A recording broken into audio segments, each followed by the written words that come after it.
3 Big 12 contenders left out of the AP poll, but as the last 3 out, and the Texas Tech Red Raiders are right there, but I believe they're underrated. This is a Locked On Big 12, Locked On Texas Tech crossover.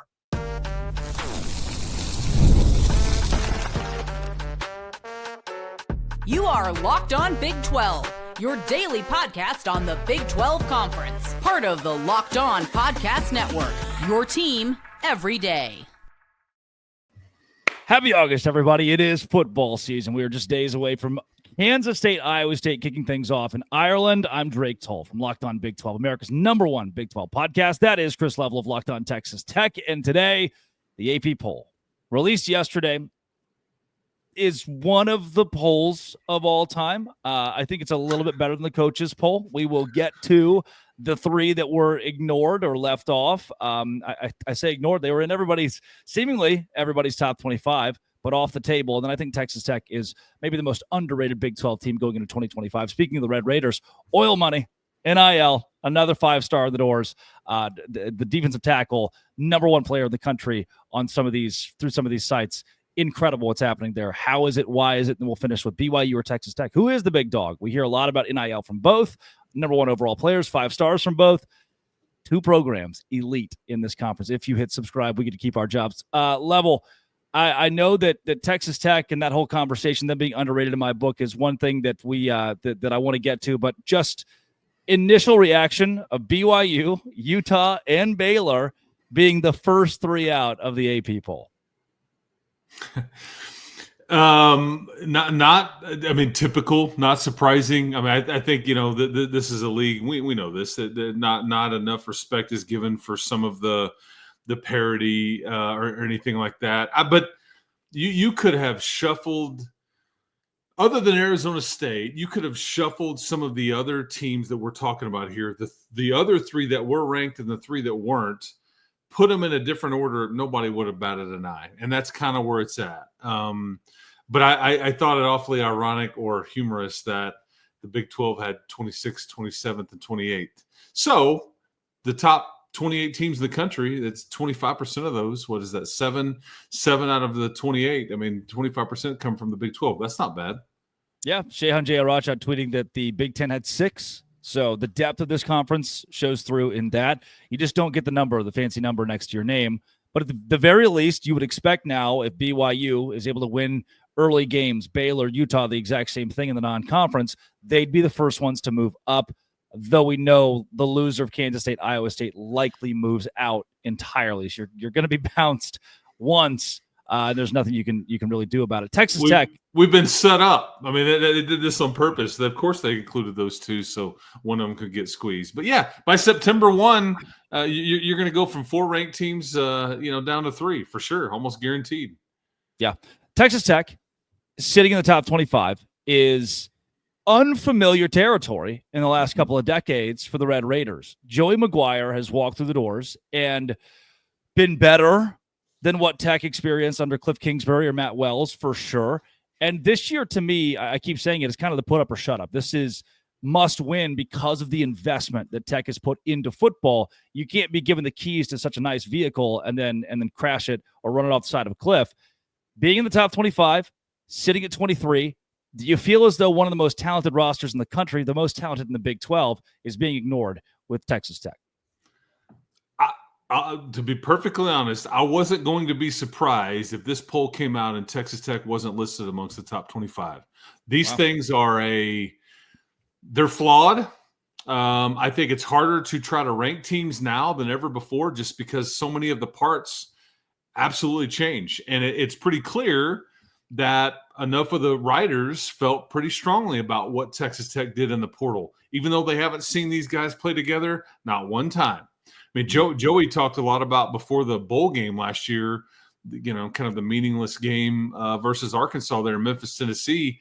We really need to win it because it will set us up to be ranked next year. Well, you lost it. Your backups weren't as good as Arkansas's backups, but I guess it didn't matter. But I've seen everything from Tech being projected like in the 15, 16 range to unranked.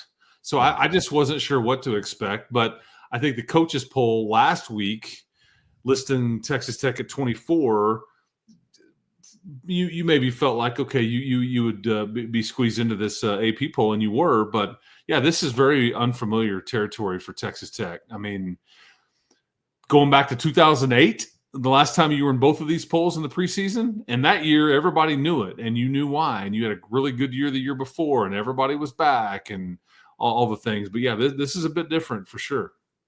Is this a little bit of a popularity contest? And maybe even more so than that. It feels like to me, no one's talking about Utah. They were 5-7. And then a couple months ago, Joel Klatt maybe said Utah's going to win the Big 12.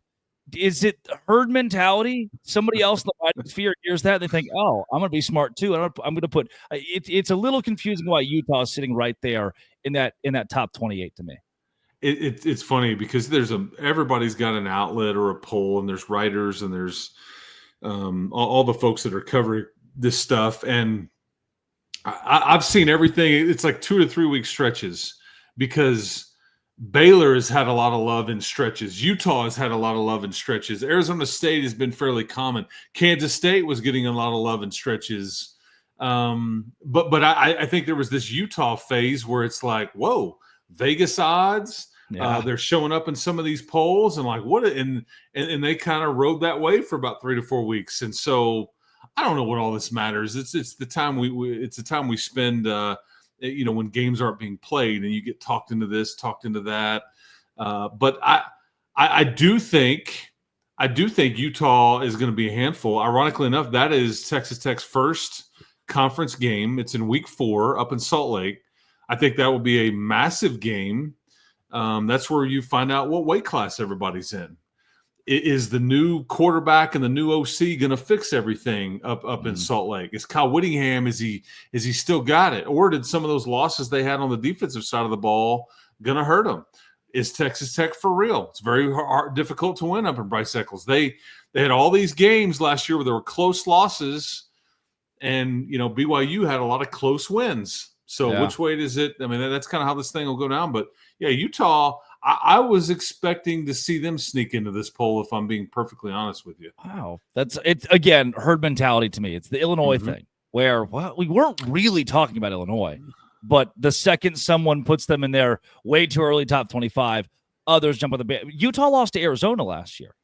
Are the writers to Houston? Are the writers thinking about that when they're building their AP polls? And maybe they believe Devin Dampier is the answer for the Utes. Maybe he is. Coming up, Texas Tech. The answer has been money. That's there. They've got that covered. How and as the 5 stars roll in, will they continue to? This is the Locked On Big 12, Locked On Texas Tech crossover. Today's show is brought to you by Gametime. A couple of weeks ago, I wanted to go see Tyler Childers play a concert. And the problem is I'm like 48 hours out. I realized, shoot, he's going to be like Virginia Beach. And it's not that far from me if I want to go see it. But if I want to go see it, I'm going to need to get on tickets fast. But you don't have to. With Gametime, the more you wait, sometimes the more you benefit. Up to 60% off killer last-minute deals. Tired of endless scrolling, trying to find the best deal? Gametime has zone deals that pick the best seat for you. Panoramic seat view. And with their Gametime guarantee, they got your back on cancellation protection and more. Also, no hidden fees. That's the best part. Download the Gametime app, create an account, use code LOCKEDONCollege for $20 off your first purchase. Terms apply. Again, create an account, use code LOCKEDONCollege for $20 off. Download the Gametime app today. Last minute tickets, lowest prices. That is guaranteed with Gametime. Chris Level of Locked On Texas Tech. They've done it again. 2027, 5-star LaDainian Guyton commits to Texas Tech. Benedictine Christian, right in my backyard here in Savannah, Georgia. The Red Raiders, not just in the transfer portal, number 1 class in the country per some outlets, but now also in the high school ranks. Is it the NIL? Is it the momentum? I mean, again, you said it earlier. This is a team that lost the Liberty Bowl to Arkansas last year. It's not like the results on the field have been elite necessarily, but they look to be with guys like this in the door. I think the way that when the rules changed and NIL and now you got rev share and all that, I think Texas Tech, the blanket aspect here is that they have viewed college athletics as changing to a talent acquisition business. Yeah. And so they have tried to take advantage of every, loophole or advantage that they could have with using money, or now they've because how they get Guyton. First of all, they recruited his quarterback. Stephen Cannon has been committed to Texas Tech. He is a year older than Guyton, classified a year different. So they get Guyton on campus, and then I kept hearing like, man, I think this is likely. This is what they've done is, and every school could be doing this, but they were like, okay, the NFL pays offensive tackles and edge rushers more than every other position other than quarterback. Yes, receivers get paid and all that, but we have a hard time getting these big people. We go get a QB, we can get good receivers, which they have. But we have a hard time getting the quality big people on the edge. And so they have decided with Felix Ojo, who was on around July the 4th, and now LaDainian Guyton, let's guarantee them a pretty significant number when it comes to rev share, and then let's give them a third year. And like with Ojo, Texas and Ohio State, they didn't want to guarantee the third year. Georgia right now doesn't really want to get involved paying this much to a true freshman because they've got so many other upperclassmen. It's kind of the curse and the blessing that they're the top end of the roster is so good. They didn't want to. They don't want to, earmark enough of these funds right now to go to a guy that hasn't been proven. It's a gamble, but if you're Ojo, if you're Guyton, it's 3 years at a really good number. And Texas Tech can then say, we have got these two positions with two of the best in the country on lockdown. So, I'm not saying it's right, but this is how they felt like this is where we could have a bit of an advantage. And so they're swinging. Couple things. This feels a bit like an experiment where Miami is going for the 5-star quarterback out of the transfer portal, and Georgia is going to go poach the best guy from Western Kentucky.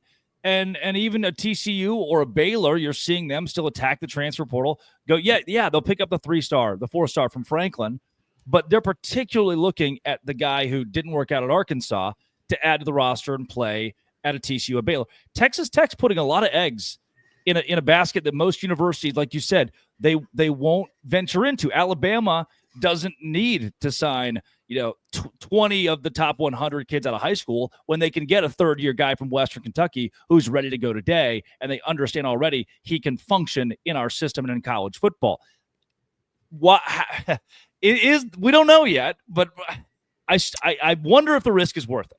So here's the rationale. First of all, I do think Texas Tech will still dabble in the portal because their recruiting, their portal class is large in part 100% third or fourth year guys that have been very productive everywhere they've been. This is why they were taken. They didn't go bring in potential.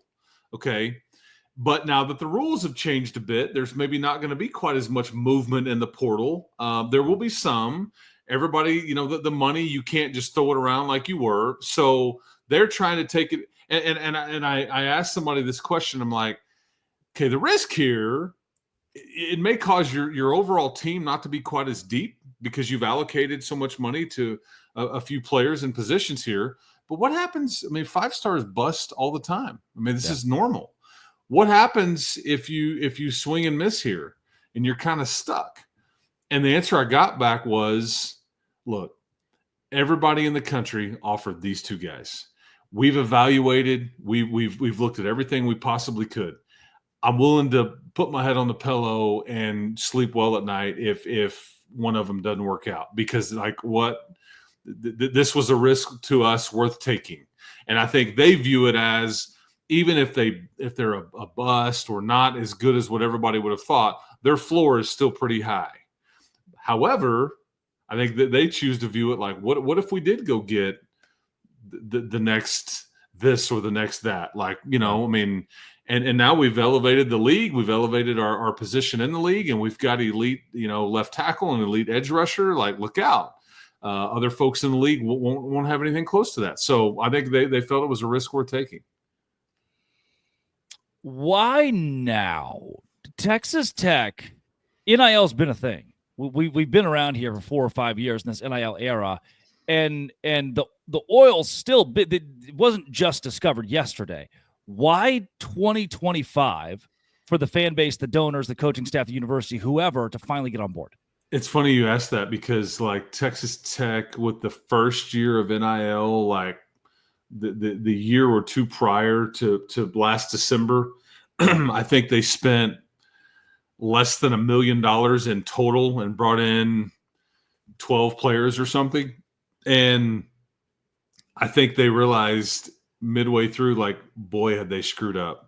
Yeah. Like, and so I think it just took a bit to realize this is the way this is going to go. And I think it took some of your money folks to go, we've got to get ahead of this. We're a bit behind right now.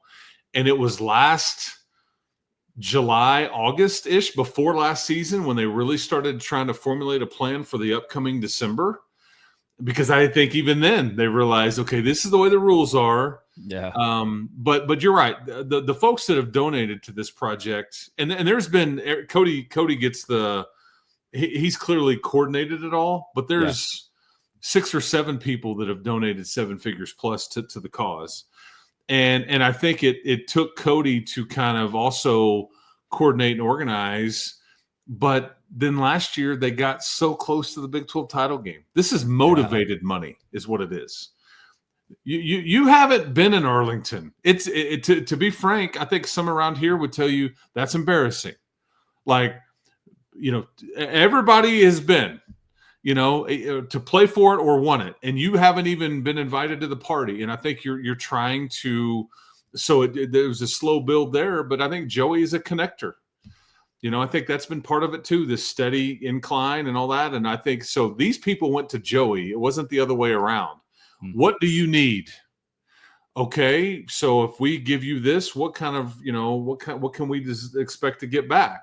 And then it just kind of kept, and now here we are. Because I think that originally it was, let's add 8 to 10 guys this past December. It ended up at 22. And then David Bailey, maybe the highest profile one, was like 23rd, and that was in March. But it's like they just kept going. I loved him when he was at Baylor. I think he is the perfect fit for Texas Tech, the Big 12, old ball coach, the high school gritty ball coach. Why? When Ryan Day, who's not the old ball coach, wins a national championship with the Corvette of rosters, why is the trust in Joey Maguire to be that still not just old ball coach, but also GM type to handle this amount of money and this amount of pressure? Yeah, I mean that's fair, and I don't. That's why I'm very careful to make sure I explain. It was donors going to Joey and James Blanchard and the people saying, what do you need? These folks were motivated, and then they're like they stayed motivated. Joey feels this pressure. I think he wants to be at a place where there's some expectations, not maybe you go to a bowl game and all that.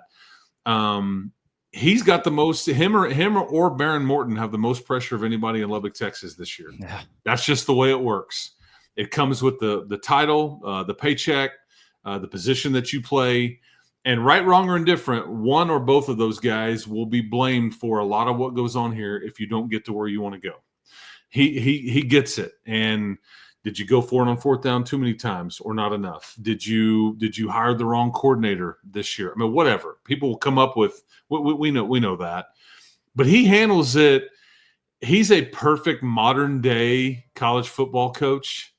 Some have been slow to adapt. I mean, they were talking about NFL type salary caps 2 years ago around here, and we're trying to stay ahead and maybe a little slow on the NIL game, but they now have jumped to the forefront in some instances. But he's just a connector. I don't know any other way to explain it. He's a perfect, hype man versus juice guy versus culture guy, and he's the same to the $1 billion donor that he is to the janitor in the football complex. And it doesn't matter what time of day you get him. And he's unique there, but he's having to, put all these teams together like all these guys are quickly. And I think he's perfectly suited for it. Like the high school coach, that you're having to, you're losing a bunch of guys and all those things. So I don't know if I've answered ultimately what you were asking, but that's the best way I can answer it and where I'm coming from here and know him and know all the people that he's dealing with here that made all this happen. It is. I love it and hate it. I love that it's Joey Maguire. I hate that you put that amount of pressure because of the price tag on a guy like that. I mean, 10 years ago, he gets to be Willie Fritz. He gets to just coach and just be a really good coach. Now it becomes a lot tougher if it's Joey Maguire was the best coach in the Big 12, wasn't the best GM in the Big 12, and that's why it doesn't work. That's where I get frustrated with where we've gone with college football. Coming up, BYU and Texas Tech. This is it. This is what we wanted at Big 12 Media Days. When Brett Yormark asks for brands, we've got them. This is Locked On Big 12, Locked On Texas Tech.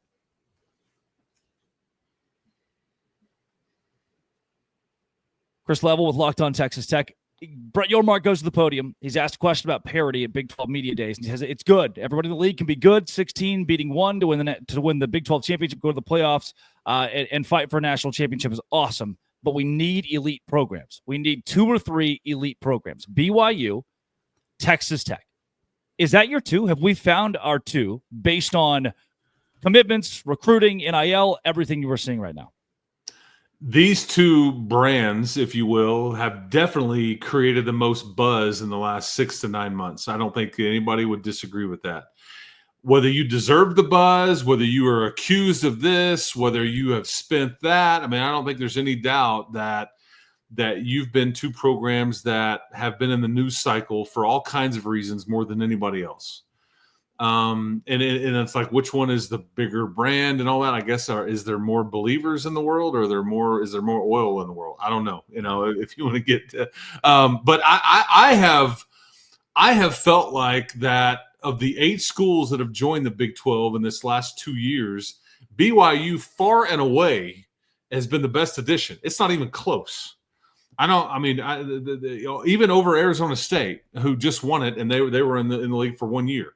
I just think everything that BYU has brought to the table, eyeballs, buzz, success, in a variety of sports, I think that is outweighed everybody's expectations. And I think this is the Tech fan years ago, in like around 10 or 11, did not want, and Baylor may have felt the same way, don't let TCU in the Big 12. Don't do it, because they're only going to benefit, and look out. And this is exactly why some on the outside did not want BYU to have this status, because look out, and they've elevated in all aspects. And now the rules are they're allowed to spend and all these things, and I think they haven't shied away from it. They've leaned into it. They've been accused of various things and tampering, all this silliness. So I'm here for it. I think that's Texas Tech's biggest home game of the season this year is BYU. And yes, Oklahoma State comes here. Yes, Kansas comes here. Yes, UCF comes here, but BYU far and away your biggest home game of the year, and I think BYU deserves a lot of credit for that.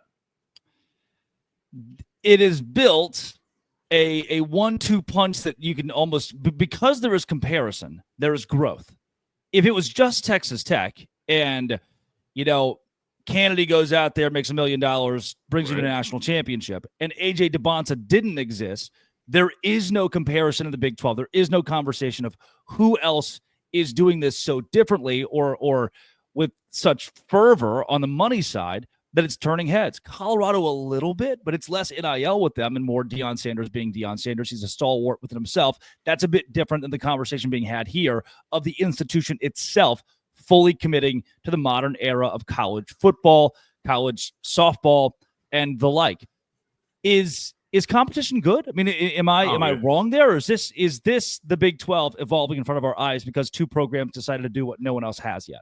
And this saying is rising tides raise all boats. I mean, I think that like in some ways, because the reason I single out BYU is because it's not. I mean, they weren't great the first year in football. They were last year. They won 11 games and all that. But it's what you're doing in basketball.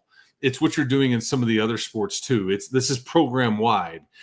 Here this isn't just a football, portal class. I mean, you spent a significant amount of basketball last year. You went to the Elite Eight. When they did the same thing in softball, they went to the World Series, played the final game. All 3 of those programs are expected to be very much nationally relevant again this year. And I think that BYU kind of leaned into the football aspect, but yeah, you mentioned the basketball aspect for BYU. I mean, I was out there last year broadcasting a game when Tech played there and at the Marriott Center, and there's 18,000 people in there. It's one of the best football environments I've been at as well too. I mean, it's like they got it. I was joking. It's like they don't really, it was a figure of speech, but it's like they got all these kids locked up all week and they let them out and give them some sugar on a Saturday night, and look out. I mean, it was crazy on a Saturday night. They're handing out ice cream to the visiting crowd and everybody's chomping down on those donuts and everything like that. But no, it was a fun, unique environment. And I think that's also what factors in, because not every place in the Big 12 is crazy. Not everybody in the Big 12 is like it's a scary place to play or it's going to be sold out no matter what. And I think BYU has a component of that. And I think that's a bit of a difference maker. But I think competition and the willingness to spend, the willingness to build, and all that stuff, it should put pressure on other people. Hey, you better keep up, because there is another shift coming. There is another shift coming with these leagues and all those kinds of things. But no, I love I love all of it, because Utah's feeling it. I mean, they're feeling the pressure of watching BYU do what they're doing. I think that's good. Yeah. Texas Tech, conversely, I mean, you wax poetic there about BYU. What makes Texas Tech different? Why is it Texas Tech that got to become a big dog? Well, because people have thought this is a push your chips to the middle of the table scenario. I mean, they are not going away. Their money's not going away. Yes, the rules have changed, and we'll see if they stay that way. But they view this as we have to be at our best right now, because there is another shift coming. I think their leadership feels very strongly about that. They are, they're fighting for enrollment. They're fighting for the city of Lubbock. You've got all these big picture thought processes. And luckily for the athletics fans out there, for the folks that are big fans of football and basketball at Texas Tech, the leadership feels like this is the front porch. We all agree here. This is what must be really good. If you want enrollment to be at a certain level, if another shift does happen and we want to maintain our status of being a have and not a have not, all that stuff. So yes, they're willing to spend outside NIL or whatever they're allowed to do, and try to maintain some buzz. And there's a lot of oil folks around here. Oil and gas industry has been very good to Texas Tech. They just put a couple of pump jacks, painted them red, white, and black out there on the football stadium. They're 20,000 pounds a piece. They're leaning into this deal. I'm here for it, because they've been made fun of and criticized and pointed at and all that, but they're just leaning into it now. Like, this is what you say we are, then guess what? This is what we are. Yeah, but those oil wells are gonna keep rolling, man. I think so. It seems like it. Yeah, it seems like it. We'll see. Let's see. You come up dry one day, and that can happen too. These are the two teams. I have Texas Tech squarely at Arlington this year. Finally, the curse is broken. And I think BYU's got a really good shot too, because of the defensive production back. And offensively, Chase Roberts is going to be a big leader, and their O-line's pretty solid too. Both programs should have decent, and their schedule's stupid easy. Like, if you're a BYU fan, that's not a knock. Your schedule's just easy. Like, this is good. You want that. So I think those are my two in the Big 12 title game. We're getting close. Chris Level, where can folks find more of your work? Locked On Texas Tech, man. Me and Casey Cowan knock it out on a daily basis. Occasionally, I chop it up with my man Drake on a Thursday night too, when I can fit it in the old schedule. But yeah, man, enjoyed it. It was recently. I might be a day off here. It was recently my 3-year anniversary with the Locked On, the old network. Wow, so, yeah, really? Yes, 3 years. I must be pushing like 5 years here. That's crazy. Yeah, it is. Yeah, how about that? That's great. Chris Level of Locked On Texas Tech. Thanks for taking the time today. You bet. Keep hope alive out there. No doubt. This has been and always will be Locked On. Thanks for making it your first listen every single day. A crossover with Texas Tech and Dose Grande.